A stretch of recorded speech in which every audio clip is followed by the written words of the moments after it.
5 minutes avec Dieu et sa parole.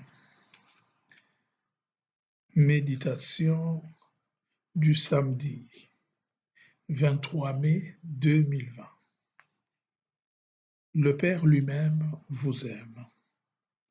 En disant cela, je vous ai parlé en images. L'heure vient où je vous parlerai sans images et vous annoncerai ouvertement ce qui concerne le Père. Ce jour-là, vous demanderez en mon nom. Or, je ne vous dis pas que moi, je prierai le Père pour vous, car le Père lui-même vous aime. Parce que vous m'avez aimé et vous avez cru que c'est de Dieu que je suis sorti. Bien-aimés dans le Seigneur, Shalom.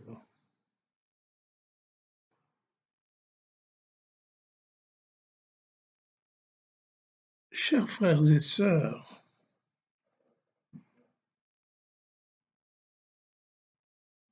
nous baptisés sommes chargés d'annoncer les merveilles de celui-là même qui nous a tirés des ténèbres à son admirable lumière. Et comme tel, chaque baptisé est missionnaire, c'est-à-dire appelé et envoyé dans le monde. Et pour réaliser ce plan salvifique, eh bien, il se doit d'accueillir le Paraclet dans le but justement de rendre fructueuse sa mission et de développer en lui un amour ardent envers le Père qui, du reste, non seulement a envoyé Jésus, mais aussi nous aime autant. C'est cela la grâce pentecostale qu'il sied d'invoquer en ce temps ici pour que nous puissions réussir et accomplir une œuvre authentique dans le monde. Chacun de nous est donc appelé, invité à faire cette découverte, cette superbe découverte qu'est de connaître, de pénétrer profondément et de sonder l'amour infini de Dieu pour chacun des hommes, pour tout homme et pour chaque homme. Dans la conception matrilinéaire de mon pays, de mon terroir, et comme pour paraphraser le père jésuite Djouzi Bibaki, Dieu n'est pas seulement Père, Dieu est aussi conçu comme notre Mère. Et on parle de Dieu Mère. Dieu Mère parce qu'il est tendre et doux. Un Dieu Père, mais avec la tendresse d'une mère. Si Dieu a cette tendresse d'une mère, donc nous ne pouvons pas avoir peur de lui, mais au contraire, nous devons compter sur lui et compter sur son amour. Parce que son amour est manifesté déjà dans l'envoi de son Fils au milieu de nous pour notre salut. Et cet amour de Dieu n'est pas un amour d'un moment, d'un instant, mais c'est un amour de toujours. Il nous a aimés le premier. Le premier, il nous a aimés et il nous aime toujours.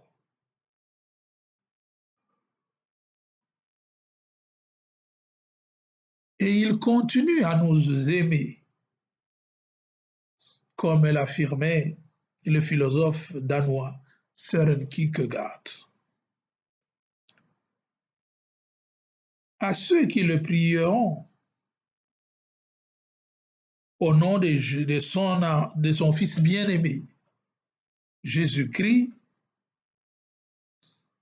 parce que son Fils est en union d'amour avec lui, le Père, nous dit Jésus, ne refuse rien.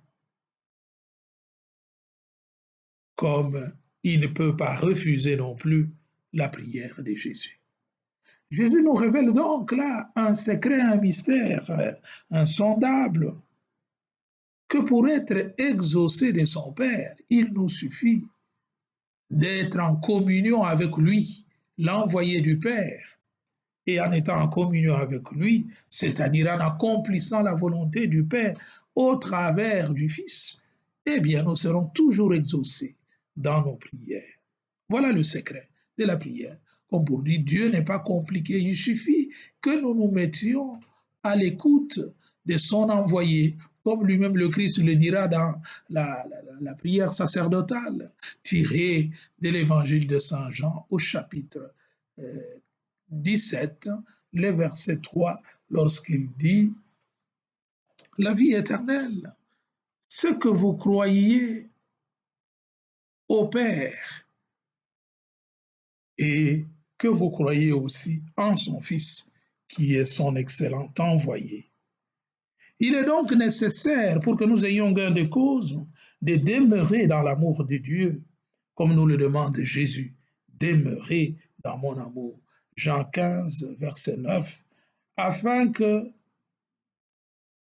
le monde entier, l'univers, soit plus lumineux. Quand l'homme est dans l'amour, eh bien, il devient le reflet de cet amour de Dieu dans le monde, et le monde est plus irradié, il est plus transformé, plus rayonnant. La conséquence de l'amour et de l'union intime avec Dieu, c'est que cela assure et apporte au monde la luminosité, et le monde devient plus habitable, c'est-à-dire plus cohérent, plus pacifique et plus transparent à Dieu qui est la grâce par excellence. C'est pourquoi le Seigneur veut que nous apprenions à le connaître, à le reconnaître, et il nous invite même à l'appeler toujours Père. Appelez-moi Père. Et Jésus, c'est ça qu'il nous a appris dans la prière. Lorsque vous priez, dites Père, Abba. C'est une relation de filiation et de confiance envers Dieu que de l'appeler Père, le reconnaître comme tel.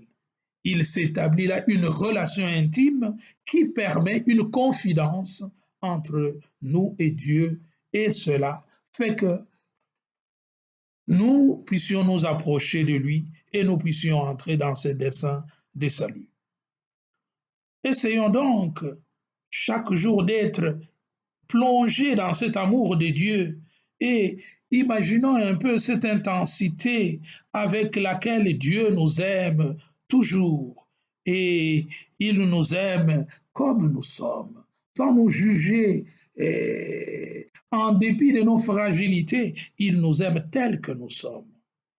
Et c'est ce que Sainte Thérèse de l'Enfant Jésus exprimait merveilleusement quand il disait comme le soleil illumine les grands cèdres, les grands arbres et les petites fleurs à partir de rien,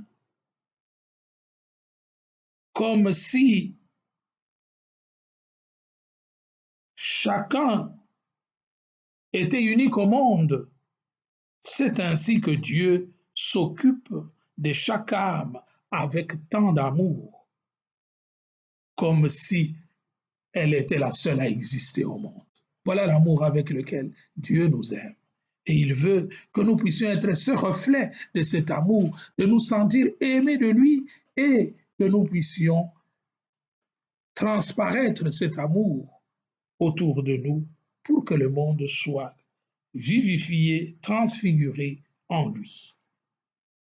Prions avec Søren Kierkegaard, le philosophe danois. Il disait Ô Dieu, notre Père, toi qui nous as aimés le premier, toi qui nous aimes le premier, toujours tu continues à nous aimer, jour après jour, pour toute la vie. Quand le matin je me lève et j'élève mon esprit vers toi, Seigneur, toi qui es le premier, tu m'aimes toujours. le premier. Et toujours, tu m'aimes ainsi. Tu nous aimes le premier, non une seule fois, mais tu nous aimes chaque jour. Tu nous aimes toujours, chaque jour. Chaque jour nouveau, tu continues à nous aimer et à nous exprimer ton amour. Béni sois-tu, ô notre Père, toi qui nous aimes toujours. Ô toi Notre-Dame, jette ton regard de compassion sur nous qui recourons à toi. Seigneur Jésus, jette ton regard de compassion sur nous qui recourons à toi et que le Seigneur nous bénisse et nous protège, le Père, le Fils et le Saint-Esprit.